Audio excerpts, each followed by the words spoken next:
সুপ্রভাত বন্ধুরা, কেমন আছো তোমরা সবাই? আশা করছি তোমরা যে যেখান থেকে ভিডিওটি দেখছো সবাই অনেক সুস্থ আছো, ভালো আছো।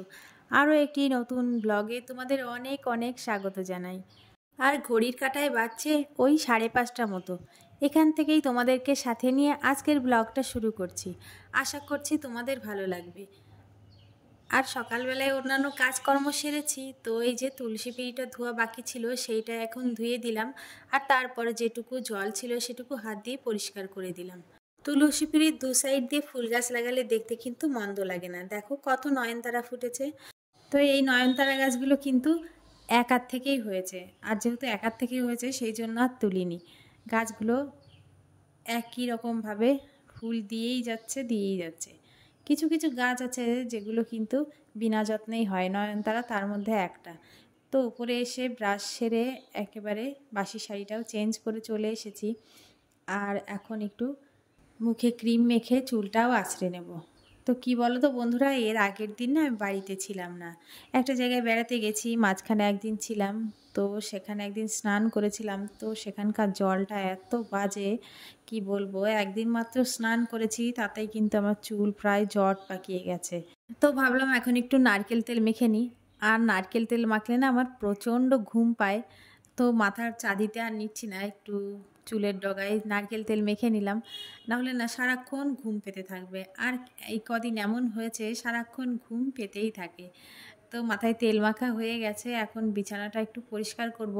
যেহেতু মাঝে একদিন বাড়িতে ছিলাম না, কর্তামশাই বিছানাপত্র তো নোংরা করেছে, এই পুরো ধুলোবালি হয়ে গেছে ঘরদোর। আর শাশুড়ি মা উপরে ঠিকঠাক আসেও না, আর অত পরিষ্কার পরিচ্ছন্নও করে না। এইসব দায়িত্ব কিন্তু পুরোপুরি আমার ঘাড়েই থাকে। তো আমি যেহেতু বাড়িতে ছিলাম না, ধুলোবালি একেবারে পুরোপুরিভাবেই কিন্তু ঘরদোর পুরো ভর্তি হয়ে গেছে। তো যেহেতু বিছানার চাদরটা তুললাম, তো ভাবলাম যে একেবারে খাটটা পরিষ্কার করে নিই। আর আজকে কিন্তু ফ্যানটাও পরিষ্কার করব।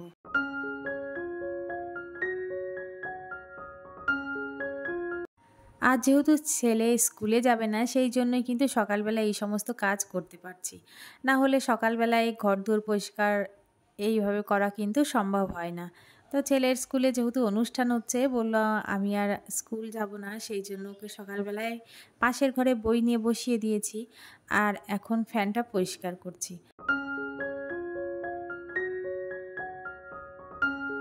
আমার বিছানাটা রেডি করা হয়ে গেছে। এখন সাইডের টেবিলের কাভারটাও একটু পরিষ্কার করে তারপর রাখবো। আর এখানে বোর্ডে যে চার্জার, তারপরে চশমার কাভার, ফোন রয়েছে সেগুলো কিন্তু সরিয়ে রাখবো। কারণ এই সামনের উপর এগুলো ঝুলতে থাকলে দেখতে কিন্তু খুবই বাজে লাগে। আর আইস ওদিকে একাই চা বানানো শুরু করে দিয়েছে। যেই দেখেছে আমি কাজে ব্যস্ত, তো নিজেই চা বানিয়ে নিচ্ছে। আর ও কিন্তু চা, কফি, ম্যাগি আরও টুকটাক যে খাবারগুলো হয় ভালোই পারে বানাতে। তো আমার একটু সুবিধা হয়, যখন ব্যস্ত থাকি ও নিজের খাবার নিজেই বানিয়ে নেয়। আর এখানে চা বানিয়েছে, ঢালতে পারছিল না, তা আমি এসে আবার একটু ঢেলে দিলাম। আর যেহেতু চিনি খাওয়া স্বাস্থ্যের পক্ষে ভালো না, সেই জন্য কিন্তু মিশ্রি এনে রেখেছি। ছেলে যখনই চা করে, ওই যে তাল মিশ্রি রেখেছি, তাল মিশ্রি দিয়ে চা করে। আর গ্যাস কাউন্টারটাও কিন্তু পরিষ্কার পরিচ্ছন্ন থাকে। চিনি দিয়ে চা করতে গেলে কি করতো, আগে চিনিটা চারপাশ দিয়ে ফেলে জায়গাটা নোংরা করে ফেলতো। তো এখন আর কিন্তু সেই সব করে না, মিশ্রি দানা চায়ের মধ্যে দেয়, বাইরে পড়ারও কিন্তু কোনো সম্ভাবনা থাকে না। তো আমি একটু গ্যাস কাউন্টারটা হালকা করে মুছে দিলাম, যেহেতু ঢেকে রাখবো। তো চা করলাম জন্য একটু পরিষ্কার করে দিলাম। আর চার সাইডটাও একটু ভালো করে পরিষ্কার করে নিচ্ছি।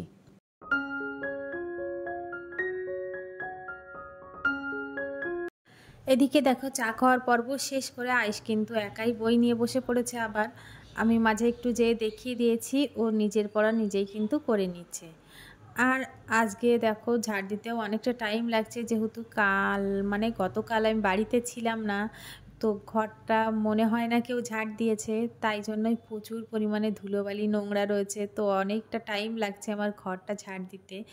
আর এই জন্যই না আমি কোথাও যেতে চাই না, বাড়ি থেকে চলে গেলে বাড়ি ফিরে এসে কাজ এত পরিমাণে থাকে কি আর বলবো। জায়গায় জায়গায় জামা কাপড় জড়ো করা রয়েছে, আবার ঘর দুয়ার এত পরিমাণে ধুলো হয়েছে কি আর বলবো। তো একজন বন্ধু কমেন্ট করেছিলে যে আমার হোম ট্যুরের ভিডিও দিতে বলেছো, তো সময় হলে অবশ্যই তোমাদেরকে হোম ট্যুরের ভিডিও দেব।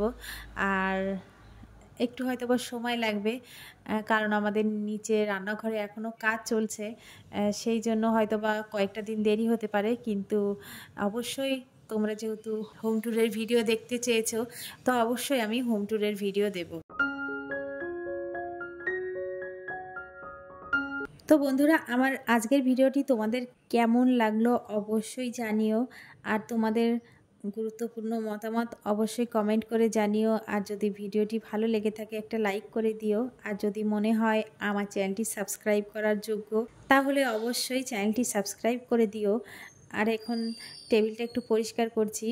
টেবিল কাভারের তলায় প্রচুর পরিমাণে জল ঢুকেছিল, তো সেটা একটু মুছে দিলাম। আর এখানে দেখো আমাদের কলা বাগান থেকে কলা কেটে নিয়ে এসেছে, মানে কলা গাছটা ভেঙে গিয়েছিল, সেই জন্য কলার কাঁদিটা নিয়ে এসেছে আর একাই পেকে গেছে। তো উপরে টেবিলে ছিল, তো টেবিলটা একটু পরিষ্কার করে শুকাতে দিয়েছি, সেই জন্য সরিয়ে রেখেছি। আর এখন কুলেখাড়ার রস খেয়ে নিচ্ছি। তো কুলেখাড়ার রস খেতে কিন্তু খুব একটা বাজে না, হালকা একটু পাতা পাতা গন্ধ আর কি, তো খেতে তেমন অসুবিধা হয় না। আর কয়েকটা বাদাম ছিল, ছাড়িয়ে রাখছি, না হলে কর্তামশাই আর খাবে না, এরকমই থেকে যাবে। তাই বাদামগুলো ছাড়িয়ে ঢাকা দিয়ে রেখে যাব, না হলে আবার পাখিতে খেয়ে নেবে। তো চলো রান্নাঘরে যাই। আর এই দেখো বন্ধুরা, রান্নাঘরে এসে চিড়ের পোলাও বানিয়েছিলাম, তো ছেলেকে দিয়েছিলাম, ও আমার চিড়ের পোলাও খেলো, তো ওর সাথে সাথে আমু কয়েক চামচ নিয়ে নিয়েছিলাম। আর এখন রান্নাঘরে এসে দেখো রান্নাবান্নার তোড়জোড় চলছে। তো মুগের ডাল করব মাছের মাথা দিয়ে, আর শাক ভাজা হবে, আর হবে কলার মোচা আর মাছের ঝাল। তো অনেক কিছুই রান্নাবান্না হবে আজকে। আর আমাদের যেহেতু সকালে রান্নাবান্না হয় আর দুপুরবেলায় সেই রান্নাগুলো আমরা আবার খাই, তো পরিমাণেও কিন্তু প্রতিদিনই একটু বেশি করেই রান্নাবান্না করি। আর আজকে অনেক দিন পর কিন্তু মুগের ডাল মাছের মাথা দিয়ে রান্না করব। তো তার জন্য দেখো জিরে, তেজপাতা, আদা ফোড়ন দিয়েছি, আর এখন ডালটা দিয়ে দিলাম, আর মাছের মাথাটাও দিয়ে দেব। আর নামানোর আগে দিয়ে দেব ভাজা জিরে, জলে ভিজিয়ে রেখেছিলাম গুঁড়ো করে সেইটা। তো দেখো ডালটা নামিয়ে নিয়েছি, দেখতে কিন্তু খুব সুন্দর হয়েছে, আর খেতেও কিন্তু খুবই টেস্টি হয়েছিল। আর এখন রান্না করছি মাছের ঝাল। তো যা যা মশলাপাতি, পেঁয়াজ, আদা, রসুন, জিরে বাটা সমস্তটা দিয়ে একটুক্ষণ কষিয়ে নিচ্ছি। তো বেশ কিছুক্ষণ কষিয়ে নিয়ে পরিমাণ মতো জল দিয়ে দেব। আর যেহেতু অনেকগুলো মাছ, তো পরিমাণ একটু জলটা বেশি দিয়েছি। আর এখন দেখো ঝোলটা ফুটে এসেছে, তো এখন মাছগুলো দিয়ে দিলাম। আর এই মাছটা হচ্ছে কাতলা মাছ, আগের দিন হাট থেকে এনেছিল, তো কিছুটা খাওয়া হয়েছে আর বেশিরভাগটাই কিন্তু ছিল। তো আজকে রান্না করে পুরো মাছটাই শেষ করে ফেললাম। তো নামানোর আগে দিয়েছিলাম গরম মশলা। আর দেখো বন্ধুরা, কলার মোচাটাও কিন্তু রান্না হয়ে গেছিলো। আর এখন রান্নাবান্না খাওয়া দাওয়ার পরে দুপুরবেলা এখন মোটামুটি 12টা মতো বাজে। তো জামা কাপড় ছাড়ানো ছিল, কিছুটা আলনায় ভাঁজ করে রেখে এসেছি, আর কিছুটা ভাঁজ করে আলমারিতে যার যার জায়গায় রেখে দেব। তো দেখো আগের দিন এই শাড়িটা পরে গিয়েছিলাম এক জায়গায়, তো কিছুই ভাঁজ করা হয়েছিল না, যেহেতু তারপরের দিনই বেড়াতে গিয়েছি। তো সমস্ত কিছু ভাঁজ করে নিচ্ছি। আর বেশ কয়েকটা ব্লাউজও কিন্তু বাইরে রয়ে গেছে, তো ব্লাউজগুলো কেনার পরে আমি আর ধুয়ে দিয়েছিলাম না, তো আজ ধুয়ে দিয়েছি। আর আগের দিন কিন্তু ব্লাউজগুলো আমি পাশ দিয়ে সেলাই করেও নিয়ে এসেছি, তো এই ব্লাউজগুলো কিনে নিয়ে এসেছিলাম আগের দিন। আর ব্লাউজগুলো যেহেতু পিওর সুতি, সেই জন্য ধোয়ার পরে না একটু কুঁচকে গেছে, তো গায়ে দিলে আবার ঠিক হয়ে যাবে। আর এখানে অনেকগুলো 7-8টা ব্লাউজ রয়েছে, সবগুলো কিন্তু সুন্দর করে ভাঁজ করে নেব।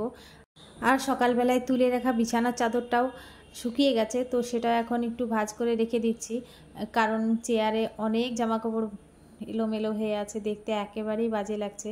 তো সব কিছু ঠিকঠাক মতো ভাঁজ করে রেখে দেবো। আর এই দেখো আজকে ছেলে স্কুলে যায়নি, তো সামনে যেহেতু রবিবার, তো রবিবারটা স্কুলে যাবে না, তো ভাঁজ করে সমস্ত কিছু সুন্দর করে তুলে রাখবো।